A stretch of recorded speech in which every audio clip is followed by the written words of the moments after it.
November 1945, a military courtroom became the center of one of the most significant war crimes trials after World War II.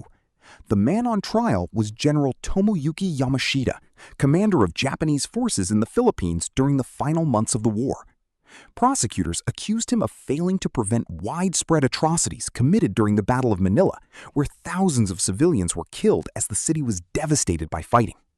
The prosecution argued that a commander is responsible not only for the orders he gives, but also for crimes committed by forces under his authority if he fails to stop them. Yamashita denied ordering the massacres.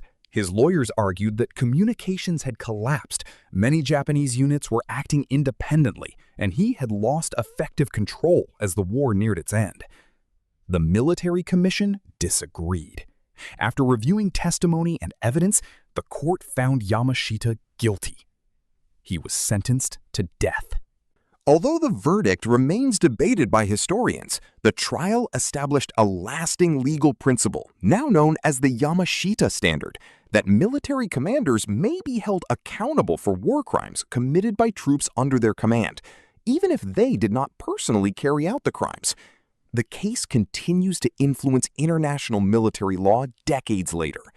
Want to learn more about this event? I've linked a few of the most respected books and documentaries in the pinned comment and bio.